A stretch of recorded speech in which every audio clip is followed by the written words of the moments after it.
3 words destroyed a $150 million contract. You're dismissed, Mike. I'm sitting here now, 6 months later, making more money than I ever did at Nexus Defense Solutions. But that moment still plays in my head like a bad movie. The moment when Bradley Walsh, all 38 years of corporate arrogance stuffed into a discount suit, decided my tie wasn't corporate enough for his vision of professional excellence. Let me back up. I'm Mike Brooks, 52 years old. Been working federal security clearance for 15 years. Before that, I spent 12 years in the Air Force working communication security. Got out as a tech sergeant, went through a messy divorce, and landed at Nexus because they needed someone who actually understood how government contracts work. Not the theory, the reality. See, there's a difference between knowing about federal clearance and holding federal clearance. Bradley Walsh knew about it the way a kid knows about flying a plane from watching Top Gun. I held a secret clearance with DOE Oversight Authority, which meant I was personally authorized by the Department of Energy to verify compliance on classified contracts. That distinction would cost Nexus everything. The day it all went sideways started normal enough. I was reviewing compliance docs for our biggest contract, a $150 million Department of Energy partnership for grid security infrastructure. 3 years in the making, involving 6 states and enough federal oversight to choke a bureaucrat. I was the named security agent, which in government speak means I was personally responsible for verifying that everyone who touched classified materials was properly cleared. You can't just swap that responsibility around like office assignments. When DOE designates you as the security agent on a contract, that designation is tied to your personal clearance file, your background investigation, your whole career history. It's federal law, not company policy. But Bradley Walsh didn't know that. Bradley Walsh didn't know much of anything, actually. Harvard MBA, 3 weeks at Nexus, and already making enemies faster than he could learn people's names. He'd been hired after what I assume was a golf tournament disguised as a board meeting, brought in to modernize operations and leverage synergistic efficiencies. Translation: make everyone miserable while pretending to add value. That Tuesday morning, I was wearing the same navy tie I'd worn to probably 200 client meetings. Nothing fancy, but clean and professional. Same with my shoes, black Oxfords, polished, regulation compliant. I'd worn this exact outfit to DOE facilities, Pentagon briefings, you name it. Never had a single complaint. But Bradley had been reading management books about setting standards and establishing authority. Dangerous combination for someone with no actual authority to establish. The Zoom call was supposed to be a routine check-in about next week's DOE audit. Instead, I got a lecture about professional appearance standards from a guy who probably learned about dress codes from a PowerPoint presentation. "Mike," he said, not even bothering with small talk, "we need to discuss your appearance during yesterday's site visit to the Richmond facility." I blinked. Yesterday had gone perfectly. The client was happy, the inspection passed, paperwork was clean. What about it? He sighed like I was being deliberately obtuse. "The tie, Mike. It's not regulation compliant with our updated professional standards. And those shoes. Clearly not meeting the new requirements outlined in Protocol 14B. Protocol 14B was something he'd invented the week before. A dress code enhancement that nobody had actually read because it was buried in a 47-page email about operational improvements, the kind of document you send when you want to say you communicated something without actually communicating it. "Bradley," I said, keeping my voice level, "I've been wearing this same gear for 6 years. It's approved by legal, it's in the employee handbook, and more importantly, it meets DOE security requirements for contractor personnel. That should have been the end of it. DOE requirements trump company policy every time." But Bradley was just getting started. He leaned back in his chair, fingers laced like he was about to deliver profound wisdom. "Mike, we're tightening standards across the board. Optics matter in this business. Our clients need to see that we're serious about professionalism at every level." This from a guy who'd shown up to his first board meeting wearing a tie with tiny golf clubs on it. "And frankly," he continued, "this isn't negotiable. We need team members who can adapt to evolving standards without pushback. Effective immediately, you're dismissed." The words hung in the digital air like smoke from a house fire. Dismissed. Not terminated, not laid off, not restructured. Dismissed. Like I was a kid who'd talked back in class. No HR representative on the call. No documentation. No opportunity to respond. Just Bradley Walsh playing CEO with someone else's career. because he'd decided my tie represented some kind of threat to his authority. I didn't yell, didn't argue, didn't even ask if he was serious. I just stared at his pixelated face for about 10 seconds, then reached over and closed my laptop. The silence in my home office was absolute, the kind of quiet that usually means something important just broke, and something had broken. Bradley just didn't know it yet. I sat there for maybe 5 minutes, just staring at my closed laptop. Not angry, not shocked, more like watching a slow-motion car accident where you can see exactly how it's going to end, but the other guy is too busy texting to notice the guardrail coming up. See, Bradley had just made the kind of mistake that separates people who understand government contracting from people who think they understand it. In the corporate world, you can fire someone and hire a replacement the next day. In federal clearance work, you've just cut the only thread holding your contract together. My secret clearance wasn't something Nexus owned. It belonged to me, Michael Brooks, Social Security number on file with the Office of Personnel Management, background investigation current through March 2026. When DOE designated me as the named security agent on contract DOE GS 47B2 150M, they weren't just picking a random employee. They were certifying that I, personally, had been investigated, cleared, and authorized to handle classified grid security data. You can't transfer that designation like a desk assignment. Federal Acquisition Regulation 9.4051 is pretty clear about it. When the security agent separates from employment, the clearance designation becomes inactive pending formal transfer procedures. And formal transfer procedures take 90 to 180 days, assuming you can find a replacement with equivalent clearance and experience. Bradley didn't know any of this. Hell, Bradley probably thought clearance was something you got from HR on your first day. I walked into my kitchen and made coffee. The real stuff, not the office swill. Outside my window, the neighborhood was doing its Tuesday afternoon thing. Kids getting off school buses, neighbors walking dogs, normal people living normal lives. My ex-wife Carol used to say I thought too much about work. Maybe she was right, but work was what kept the lights on and paid for Tommy's college tuition. Tommy's my son, 19 years old, sophomore at Virginia Tech studying electrical engineering. Smart kid, smarter than his old man, probably going to end up designing the same power grid systems I spend my days protecting. The divorce settlement meant I was paying $1,800 a month in support plus tuition, which is why I'd stuck with Nexus longer than I probably should have. Good benefits, steady pay, and until Bradley showed up, reasonable management. But now I was unemployed, and next week DOE was sending a 4-person audit team to verify compliance before releasing the final $150 million in funding. And the only person authorized to provide that verification had just been fired over a tie. I opened my laptop and pulled up the secure partition where I kept my clearance documents. Everything was there. My SF-86 security clearance application, background investigation summary, DOE oversight authorization, and most importantly, my JPAS, Joint Personnel Adjudication System, profile showing active secret clearance through March 2026.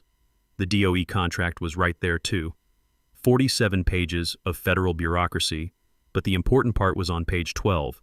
Named Security Agent, Michael D. Brooks, Nexus Defense Solutions, clearance level, secret, DOE authorization, active, and buried in the fine print of Section 4.3.2.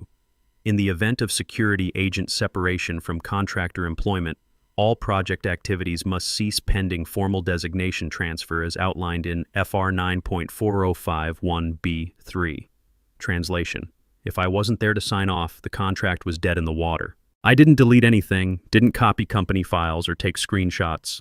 Everything I was looking at was my personal documentation, stuff that belonged to me regardless of where I worked. But I did take a moment to appreciate the beautiful simplicity of federal regulation. Bradley thought he was managing personnel. What he'd actually done was violate FAR compliance protocol and jeopardize $150 million in federal funding. And the best part? There was nothing illegal about me not telling him. I wasn't a company employee anymore. I had no obligation to fix his mistakes. My phone buzzed with a text from Sarah Martinez. Sarah and I had worked together for 3 years before she left Nexus last year. Bradley had pushed her out too, told her she was too detail-oriented for client-facing work. which was corporate speak for asks too many questions about my bad decisions. Heard through the grapevine. You okay? I typed back. I'll be fine. Working on next steps. Sarah knew the clearance game as well as I did. She'd probably figured out what Bradley had just done to himself within 10 minutes of hearing I was gone. But she was smart enough not to spell it out in a text message. I spent the rest of Tuesday organizing my files and updating my resume. 15 years of federal clearance work, 12 years military communications security, multiple DOE certifications. On paper, I was exactly what every defense contractor was looking for. The kind of guy who could walk into a new job next week if I wanted to. But I wasn't in a hurry. Sometimes the best move is to sit still and let other people make mistakes. Wednesday morning, I was halfway through my second cup of coffee when my phone started ringing. Unknown number, 703 area code. Northern Virginia. Probably someone from Nexus. I let it go to voicemail. Then it rang again. Different number, same area code. Then again. By the fourth call, I was curious enough to pick up. Mike Brooks. Mike? Thank God. This is Patricia Williams from Nexus Compliance. We need to talk. Patty had been with the company for 12 years, longer than almost anyone except the founders. She was the kind of person who actually read the fine print and remembered where all the bodies were buried. If Patty was calling me directly, it meant someone had finally figured out what Bradley had done. What can I do for you, Patty? Mike, we've got a situation. The DOE audit is Monday, and legal just realized there might be an issue with the security agent designation. They're asking questions about your termination. I looked out my kitchen window. Nice day. Sunny, quiet. What kind of questions? They want to know if your clearance status affects the contract. I told them I'd reach out to you directly. The careful way she said it told me everything. Legal had finally read the contract, probably for the first time since it was signed. They'd found Section 4.3.2, done the math, and realized they were about to face a federal audit with no authorized security agent. Panic was setting in. Patty, I said, settling back in my kitchen chair, I'm not a Nexus employee anymore. Remember? Professional appearance standards. The silence on the other end lasted about 10 seconds, long enough for Patricia Williams to realize that her 12-year career at Nexus was about to get very interesting. Mike, please. This is bigger than Bradley's stupidity. We're talking about a $150 million contract. The audit team arrives Monday morning, and if we can't provide security agent verification... She didn't finish the sentence. Didn't need to. We both knew what happened when DOE audits failed. The contract got suspended, funding stopped, and heads rolled all the way up to the C-suite. Nexus would survive it probably, but a lot of good people would lose their jobs in the aftermath. What exactly are you asking me to do, Patty? Could you just come in Monday and handle the verification? Just for the audit. We'll figure out the paperwork afterward. I looked out my window. A neighbor was washing his car in the driveway, methodical and unhurried, taking his time to do it right. I don't work there anymore, Patty. Bradley made that pretty clear. Mike, what would it take? And there it was. The question that meant they'd realized exactly how deep the hole was. Patricia Williams had been around long enough to know that desperate times called for desperate measures, and asking fired employees to save your company definitely qualified as desperate. I'll think about it, I said, and hung up. The calls kept coming. Legal department, HR, someone claiming to be Bradley's assistant but who sounded suspiciously like Bradley himself trying to disguise his voice. I didn't answer any of them. Instead, I went for a walk around the neighborhood, thinking through my options. Option 1, go back Monday, handle the audit, save their contract. Probably get offered my job back with some face-saving story about miscommunication and evolving requirements. Spend the next few years working for Bradley until he found another reason to get rid of me. Option 2, stay home, let them figure it out themselves. They'd probably find a way to postpone the audit, hire an emergency consultant, or throw enough lawyers at the problem to buy time for a proper clearance transfer. Eventually everything would get sorted out, and I'd be just another casualty of corporate restructuring. Option 3, wait and see what other opportunities showed up. I was leaning toward option 3 when my phone buzzed with an email from an address I recognized. James Patterson, Federal Strategic Partners. Jim and I had served together at Ramstein Air Base back in the late 90s. He'd gotten out a year before me and gone straight into government liaison work. Smart guy, good connections, the kind of person who understood how federal contracting really worked. Subject line, heard you might be available. Mike, word through the network is you're no longer with Nexus. Assuming that's true, I've got something that might interest you. DOE oversight position just opened up with our Federal Energy Task Force. Primary security liaison, multi-state authority, Tier 3A clearance required, $315 per hour, flexible schedule, work location negotiable. Contract specifically excludes Nexus Defense and subsidiaries. Interested? Jim. I read the email twice, $315 per hour. That worked out to about $655,000 per year if I kept busy, nearly double what Nexus had been paying me. And the best part was the exclusion clause. I'd never have to deal with Bradley Walsh or his management philosophy again. I hit reply and typed, very interested, send details. Jim's response came back in 20 minutes with a secure link to the full contract proposal. Federal Energy Task Force, established under the Infrastructure Investment and Jobs Act, tasked with oversight of grid modernization projects across 6 southeastern states. They needed someone with my exact background, military communications security, federal clearance experience, and specific knowledge of DOE compliance requirements. The position was everything I'd been doing at Nexus, but without the corporate nonsense. No dress codes, no office politics, no Bradley Walsh asking me to explain why federal regulations couldn't be overruled by PowerPoint presentations. Just me, my clearance, and clients who actually understood what they were paying for. I was reading through the benefits package when my phone rang again. This time it was a number I didn't recognize, but the caller ID showed DOE OIG, Office of Inspector General. That was interesting. Mr. Brooks? This is Inspector Janet Morrison, DOE Office of Inspector General. I understand you were recently the named security agent on contract DOE GS 47B2 150M with Nexus Defense Solutions. That's correct. We've received notification that there may be compliance issues related to your employment status. Could you verify your current relationship with Nexus Defense?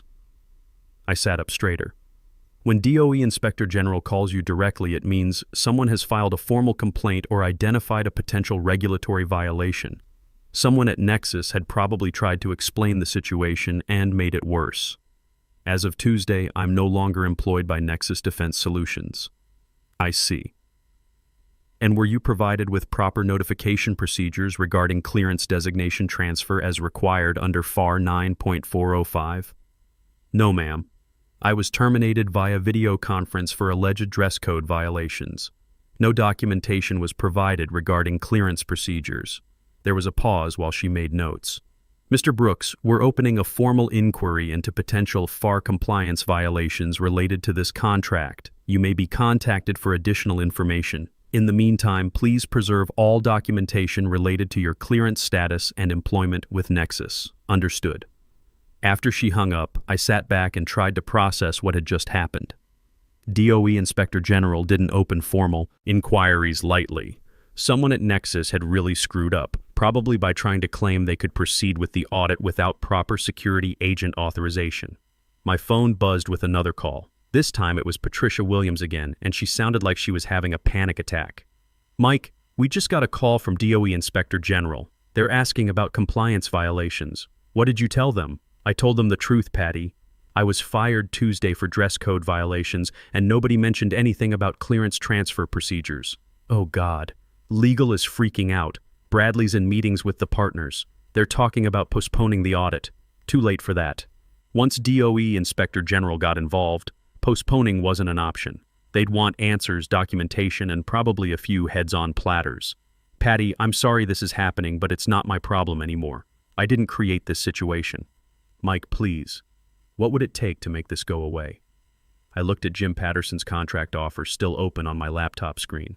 $300 per hour, federal benefits, and the satisfaction of working with people who respected experience over politics. It's too late, Patty. The train's already left the station. I signed Jim Patterson's contract Friday afternoon with my good pen, the cross my dad gave me when I made tech sergeant. 20 pages of federal bureaucracy, but it all boiled down to one simple fact. I was about to make twice as much money doing the same work for people who actually understood what they were buying. Monday morning, I was sitting in my kitchen drinking coffee and reading the Washington Post when my phone started buzzing with texts. Sarah Martinez first. Holy shit, Mike. Turn on Channel 7. Then Patricia Williams. You need to see the news. Then 3 more from numbers I didn't recognize, all saying basically the same thing. I turned on the TV, and there it was, crawling across the bottom of the screen. DO suspends a $150 contract with Nexus Defense following compliance violations.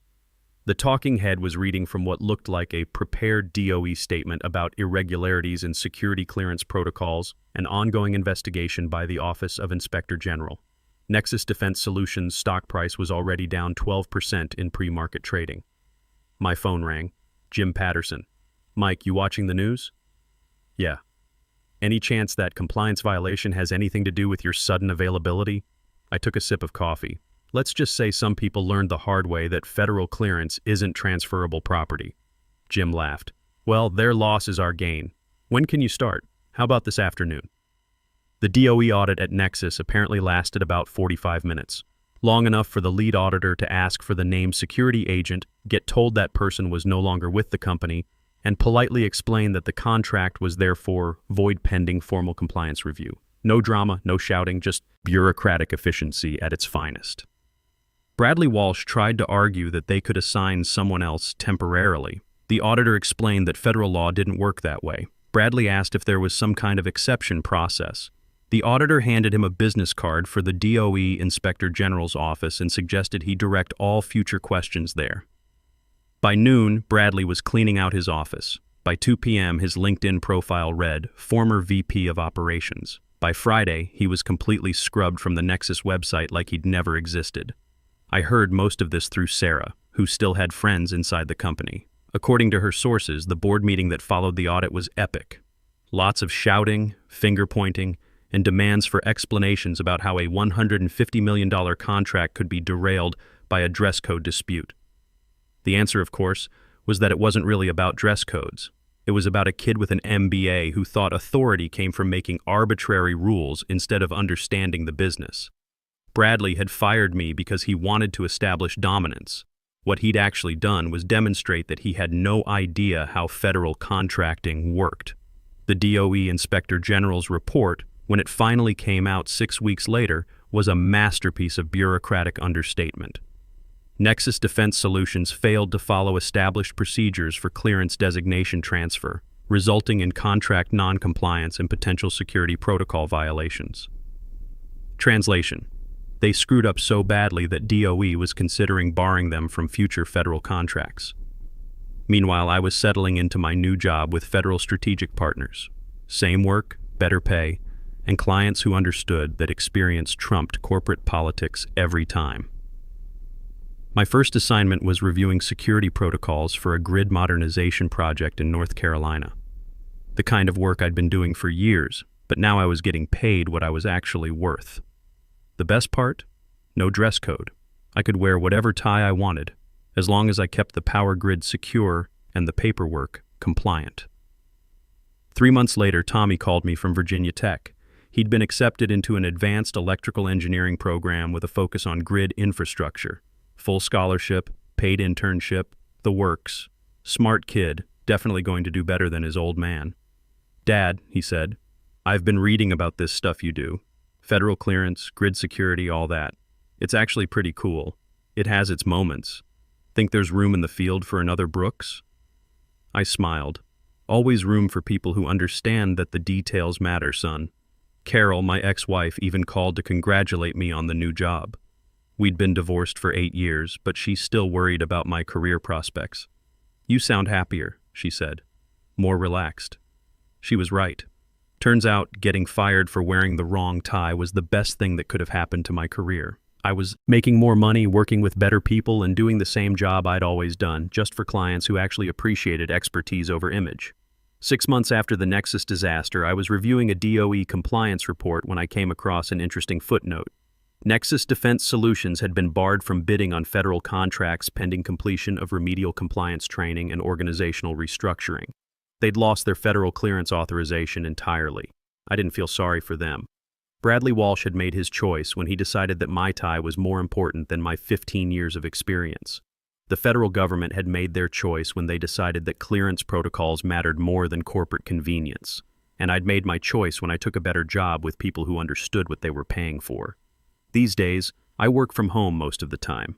No commute, no office politics, no young VPs telling me how to dress.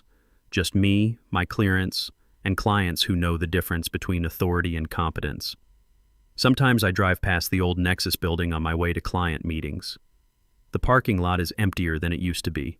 The lobby doesn't have as many fancy displays. Word is they're still rebuilding their federal contracts division, but it's tough when you've got a reputation for not understanding your own business. I don't feel vindicated, I feel practical. Bradley fired me because he thought management was about asserting control. What he learned too late was that some things can't be controlled, like federal law, government auditors, and the consequences of firing people you don't understand. The whole experience taught me something important about corporate culture. Sometimes the best revenge isn't revenge at all. Sometimes it's just letting incompetence follow its natural course while you move on to something better. And sometimes the tie you're wearing is exactly right for the job you're about to get.